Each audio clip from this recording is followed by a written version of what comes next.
Nous avons aujourd'hui l'occasion d'être avec un grand monsieur de l'histoire de notre région, Monsieur Allais. Alors Monsieur Allais, on vous rencontre à l'occasion d'une exposition qui se tient en ce moment au Bois du Casier et qui s'intitule La mine et des savants, c'est-à-dire que la mine aurait généré des progrès scientifiques. Qu'est-ce que c'est exactement la thématique ? Ça ne s'appelle pas la mine et les savants, ça s'appelle des mineurs et des savants. Ça veut dire, n'est-ce pas, qu'on a toujours insisté sur la dureté du travail du mineur, sur les conditions sociales, sur l'exploitation des hommes. On a très peu insisté sur ce savoir que le mineur acquérait au jour le jour au contact de la matière et en pénétrant dans les entrailles de la terre. Et au fil du temps, nous avons découvert que les mineurs ont trouvé des tas de choses qui ont posé des questions aux scientifiques. Les scientifiques restaient dans leurs livres, n'est-ce pas ? Ils ne descendaient pas. Et donc, les mineurs ont découvert des tas de choses qui ont posé des questions aux savants et qui leur ont emmené à revoir leur théorie. Tenir simplement, et nous avons choisi quelques domaines. Hein, mais par exemple, le charbon lui-même, cette matière mystérieuse, qu'est-ce que c'était ? Et qu'est-ce que c'était qu'il dégageait ? Et qu'est-ce que c'était ces gaz dont les mineurs avaient tellement peur ? Jusqu'au moment où un professeur de l'université de Louvain, qu'on appelait Jean-Pierre Minkelers, a mis de la houille dans un canon de fusil, il a chauffé le canon de fusil, et il a vu au bout du canon de fusil une petite flamme bleue. Il avait découvert le gaz d'éclairage, il a éclairé son auditoire. Et donc c'est toute l'origine, n'est-ce pas ? C'est toute l'origine de l'industrie du gaz d'éclairage, qui a été quand même une de nos sources d'énergie énorme et qui l'est toujours. Bon, il y a eu, ça c'est la chimie, on peut continuer. On est quand même à Charleroi. N'oublions quand même pas que c'est à partir du charbon, n'est-ce pas, et du gaz de charbon que Solvay a mis au point son procédé de fabrication de la soude. Et Solvay était un bricoleur qui s'est fondé sur les réalisations empiriques des mineurs. Ça c'est une chose, mais d'autre part, n'est-ce pas, le pire ennemi de la Bible, n'est-ce pas, et des cléricaux, c'est le mineur. Parce qu'il sort des entrailles de la terre des choses qui ne sont pas dans la Bible, des os de bêtes qui n'existent plus, et des choses qui sont très vieilles. Donc on ne peut plus croire que le monde a été fait en 6 jours, hein, et qu'il n'est vieux que de 4000 ans. On trouve des choses beaucoup plus vieilles. Et donc la découverte des fossiles, à partir du moment où on s'est intéressé aux fossiles, on se dit mais qu'est-ce que c'est que ces plantes, que ces bêtes qui n'existent plus aujourd'hui ? Et donc j'ai obligé à réviser les chronologies, à comparer les espèces existantes avec les espèces fossiles, et à se dire, et s'il y avait une évolution là-dedans ? Mais c'est dans le savoir du mineur que ça s'organise. Nous sommes avec Monsieur Robert Allais. Avec lui, on parle d'une nouvelle exposition qu'on peut découvrir actuellement au Bois du Casier, des mineurs et des savants. Moi, par exemple, il y a une chose qui m'a étonné. J'ai toujours été au contact avec d'anciens mineurs. Un jour, j'en rencontre un qui me passe ses cours de mineurs. C'est fou, quoi. Je veux dire, c'est de la mathématique. Les cours de mineurs, c'était pas n'importe quoi. Écoutez, les cours de mineurs, là, nous sommes dans une deuxième phase. C'est l'époque où la science vient au secours de la technique. Et ça commence quand même par la géométrie, mine de rien. C'est facile de faire de la géométrie sur le sol. Mais faire déjà la géométrie pour faire des plans de galeries souterraines qui partent dans tous les sens et où on n'a plus les mêmes repères, c'est un véritable art. En plus, n'est-ce pas, la mine, à mesure qu'elle se perfectionnait, qu'elle se mécanisait, qu'elle exploitait des terrains de plus en plus difficiles, avait, elle, à son tour, besoin de connaissances scientifiques. Ça se passe dans la mine, ça se passe dans la métallurgie aussi, n'est-ce pas ? C'est l'époque, si vous voulez, où la science vient au secours de la technique pour la perfectionner. Et ça ne joue pas, et ça il faut le dire, on ne le dira jamais assez, ça ne joue pas seulement à l'université, avec la création des grandes écoles de mines, ça joue aussi dans les cours pour les mineurs eux-mêmes.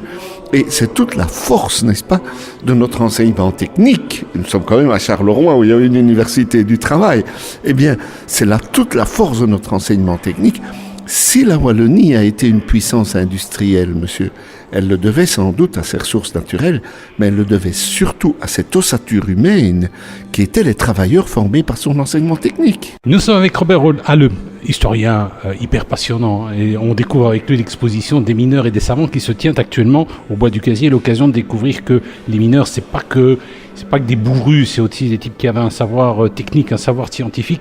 Par exemple, moi j'ai envie de donner une médaille aux mineurs qui, à Bernissart, à un moment donné, a vu des fossiles de dinosaures. C'est quand même extraordinaire. Cette histoire des Iguanodons est une histoire passionnante, n'est-ce pas?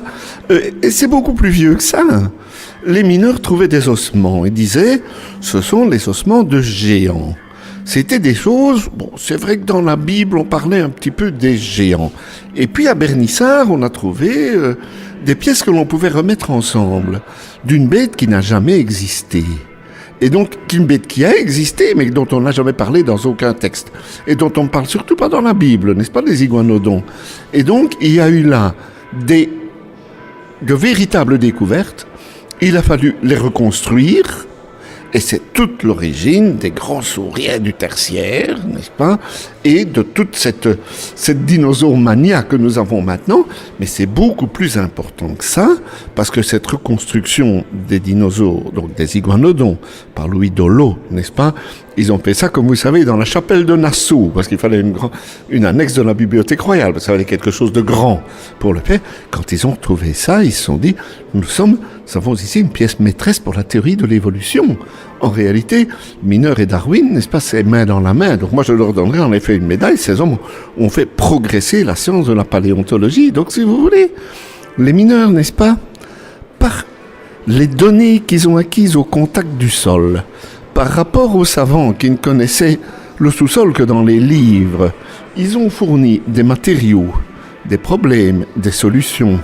Toute la question des eaux souterraines, toute la question de la tectonique, toute la question du mouvement des terrains, de la superposition des couches géologiques, prouvait que le monde n'avait pas été fait en un jour.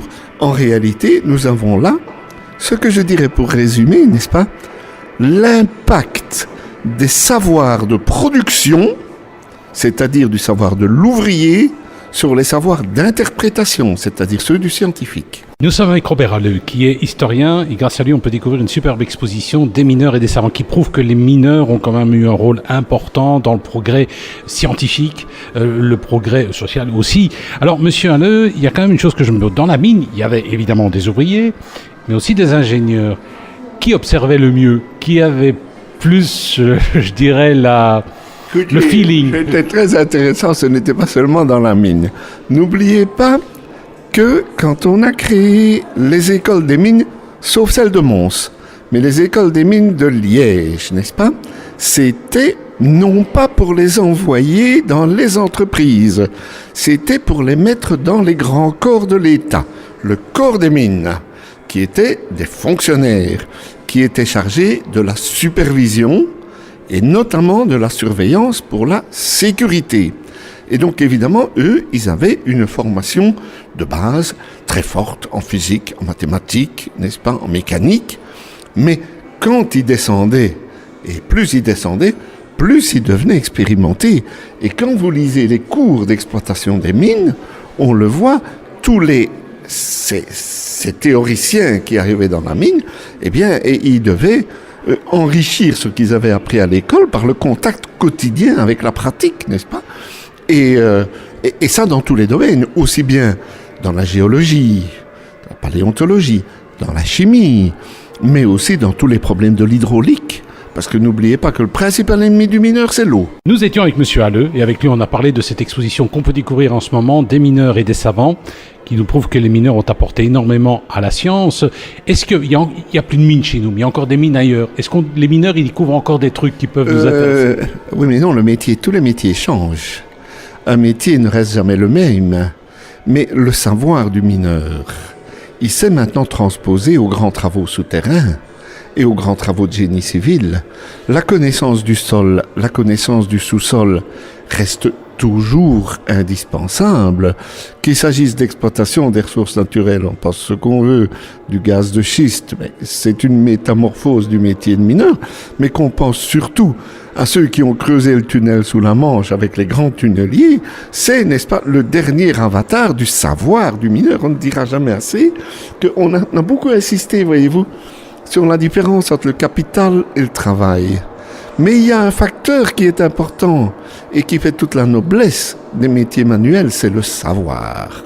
Il y a un savoir du mineur qui n'a jamais cessé de se transformer depuis les anciennes mines du Laurion que j'ai visitées. Il y a bien des mines près d'Athènes, n'est-ce pas, où les Athéniens extrayaient l'argent. Déjà à Spienne, il y avait on dirait en Spienne, c'est encore plus vieux, n'est-ce pas, jusque au tunnelier d'aujourd'hui et aux grands travaux souterrains.